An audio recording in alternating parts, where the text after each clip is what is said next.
Hello, ladies and gentlemen. Welcome again to Rubbing Minds with Donald, and I'm your host, Donald. Today we'll be discussing about a wonderful temperament called the melancholic temperament. Yes, and you want to ask, who is the melancholic? A melancholic, just like the phlegmatic, are introverts. The difference between them is that the melancholics are task-oriented, while the phlegmatics are people-oriented.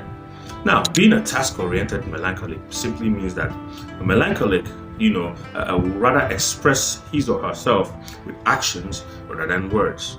They are self-motivated also, just like the choleric, very self-motivated. The difference is that they are introverts and they are very, very quiet. Even more quiet than the phlegmatic, actually. The melancholics are very quiet. Now, the melancholics, they're a bit characterized by having, emotions. They are very, very emotional people. Very, very emotional. Yes, they are. And because of that emotional nature, they tend to beat themselves up easily when they do not meet up to standards that they set for themselves. Yes, they set down standards for themselves. The melancholics are blessed with a high analytical mind. They are the most analytical of all temperaments. Very intelligent, and they have a very, very outstanding IQ level. That's their selling point. Their ability to be analytical and intelligent.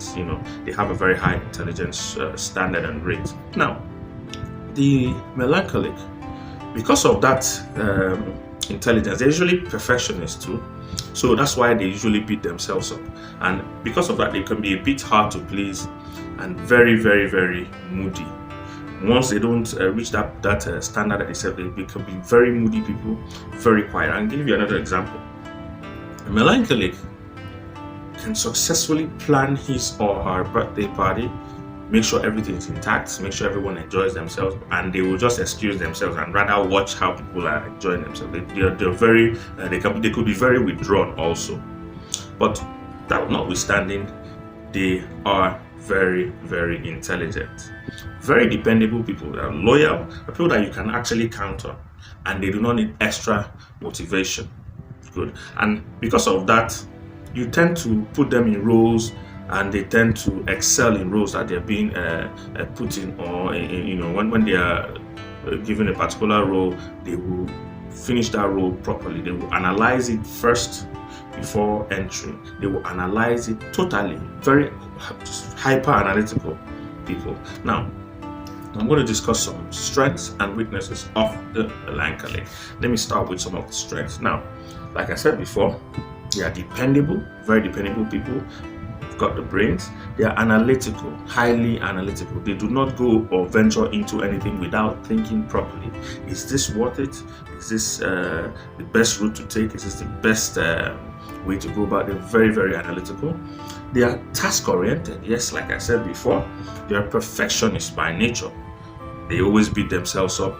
Usually, because they could get moody once they don't meet up to the standards that they set for themselves. And they are also loyal, self-motivated, patient, detail-oriented, very, very detail-oriented. Now, they are deep thinkers. They think deeply. The brain is always working, and they're always creative people. One of the most creative of all temperaments. Very, very creative, very, very creative. Now, let's talk about some of the weaknesses of the melancholic. First of all, they could be very, very moody.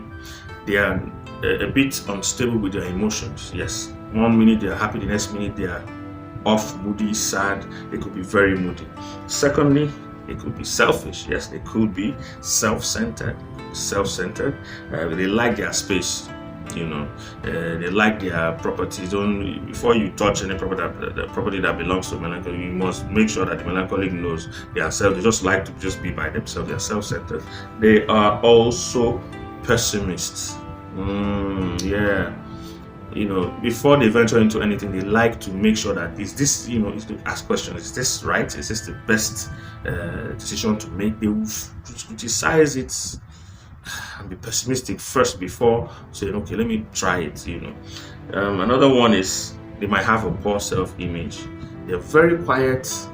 They don't actually, just think about it. For someone that's so intelligent, they have a bit of a poor self-image because Their introvert nature is actually deeper than that of the phlegmatic. They might have a poor self-image. They might have also low self-esteem. Also, they suffer with that. It's strange. Intelligent people still suffer from a low self-esteem, and they could be hard to satisfy. Given the fact that they are perfectionists, they could be very hard to satisfy. A perfectionist, you must do everything perfectly. You must do everything to detail, so they could be hard to satisfy, just like the choleric. But the difference between them and the choleric is that the choleric is an extrovert, while the melancholic is an introvert. Now let's talk about job description of the melancholic, the kind of jobs that fit them. Now, first of all, we're going to talk about the business management. Yes, they're very good with management. They can manage because of what their brain. They're hyper analytical. They will analyze things properly before venturing into it. So that's why they're good, as business managers. Now, humanitarian services, manufacturing and production, design engineering, banking and finance, economics, law, research and development, teaching, songwriting, music composition, and acting. Now, we're going to talk about the spouse, the melancholic spouse. Yes, the melancholic spouse are very loyal people. Yes, they are faithful, dependable. They have a strong desire to be loved and appreciated, but won't express their true feelings. They are shy and will hardly demand sex, even when they need it. Like I said before, they are quiet. They don't like to. They are shy, extremely shy, and they don't like to express themselves that easily. They express themselves with actions rather than with words. So that's the melancholic for you. I know you know some friends that are melancholic, and if you're a melancholic yourself, yes, rejoice. You're very wonderful temperament. And the best thing about knowing your temperaments, weaknesses, and strengths is so that you'll be able to communicate better. You'll be able to notice those things and say, okay, how do I change or rectify them? So with this few points of mine, I wasn't able to confuse you but convince you. The melancholic temperament is a great temperament. Don't mind me, I was just kidding. Now, till next time, I'll be talking about the sanguine. Yes, the sanguine temperament. That's the next temperament. That's the final temperament, the sanguine. So, have a nice time. Take care of yourselves. Be happy always. Goodbye.